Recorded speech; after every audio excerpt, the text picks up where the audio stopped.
Hello friends, welcome to Edushine law. आज के हमारा क्लास का डिस्कशन है। सुप्रीम कोर्ट का एक बहुत ही इंपॉर्टेंट जजमेंट आया है on section 165 of Indian evidence act. Section 165 क्या कहता है इंडियन एविडेंस एक्ट की कि जो जज होते हैं, जज can ask any question to the any witness और any to the parties at any point of time. मतलब इसमें ये जो जज होते हैं, ये इनके पास एक बहुत ही ह्यूज पावर दिया गया है अंडर सेक्शन 165, जिसमें वो कोई भी सवाल पूछ सकता है, चाहे वो लीडिंग क्वेश्चन हो, इरिलेवेंट क्वेश्चन हो, कोई भी सवाल पूछ सकता है। और ये उनकी ड्यूटी बनता है। तो इसके ऊपर सुप्रीम कोर्ट का एक बहुत ही इंपॉर्टेंट जजमेंट आया है।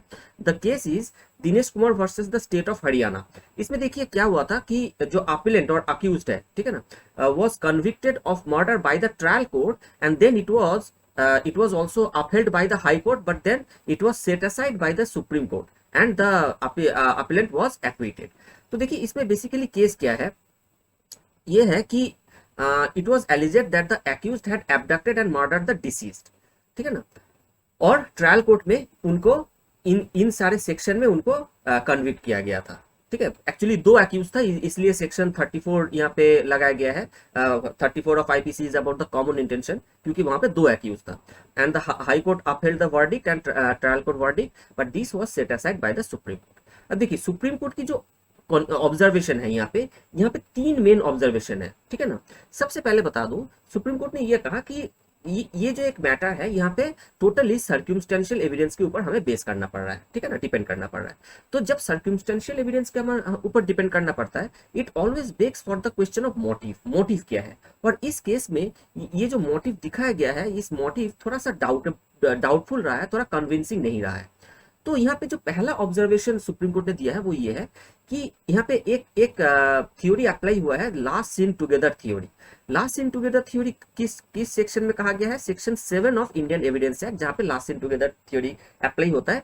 उसमें क्या कहा जाता है कि सपोज दो पर्सन लास्ट टाइम एक साथ देखा गया, और उसके बाद उनमें से एक जन दिखाया गया मर्डर कंडीशन में पाया गया, उनके बॉडी पाया गया।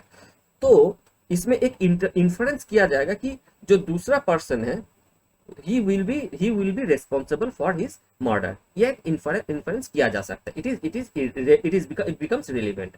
तो सुप्रीम कोर्ट ने कहा कि हाँ, last second seen together theory apply होता है, लेकिन इस केस में देखा गया है कि there is a huge time gap, कि दो जन मतलब एक्यूज्ड और डिसीज्ड, एक्यूज दो जन है और डिसीज्ड, इन तीनों को एक साथ देखा गया जिस टाइम पे देखा गया, और जब इनका मर्डर हुआ, जो डिसीज्ड है, जब उनके डेड बॉडी मिला या फिर उनका जो मर्डर हुआ, time of death, there is a huge time gap. और ये जब टाइम गैप हो जाता है, तब ये last seen together theory weak पड़ जाता है, क्योंकि बीच में बहुत कुछ हो सकता है, बहुत कुछ होने के चांसेस रहता है, ठीक है ना। ये एक ऑब्जर्वेशन किया गया। दूसरा ऑब्जर्वेशन किया गया इस under section 27 of Indian evidence act, जिसमें कहा गया है कि which deals about discovery statement.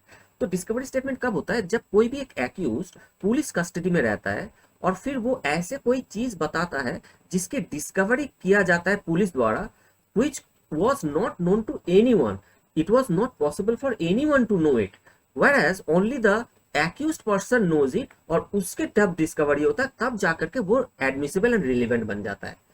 लेकिन इस केस में ये कहा गया, सुप्रीम कोर्ट ने ये कहा कि जिस डिस्कवरी स्टेटमेंट की इसमें बात किया गया है, that was already known to the police, क्योंकि को एक्यूज्ड, उनकी जो को एक्यूज्ड है, वो पहले ही बता चुका है, तो it was already known to the police.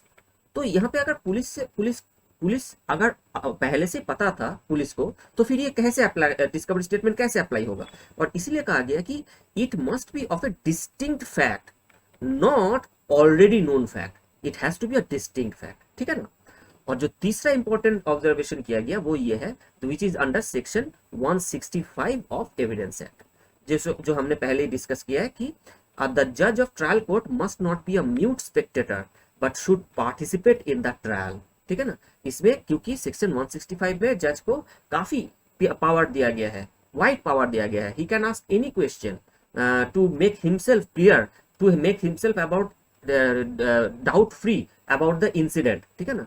तो इसमें देखा गया कि डिफेंस ने क्वेश्चन करने से, मतलब प्रोसिक्यूशन विटनेस को प्रॉपर तरीके से क्वेश्चन करने से नाकाम रहा, और उस टाइम पे जज म्यूट स्पेक्टेटर बना रहा, जो अकॉर्डिंग टू सुप्रीम कोर्ट जो जज ट्रायल कोर्ट के जो जज को नहीं करना चाहिए था, क्योंकि he should participate in the in the proceedings, ठीक है ना। So this is the 3 important observation made by supreme court in this case. Thank you.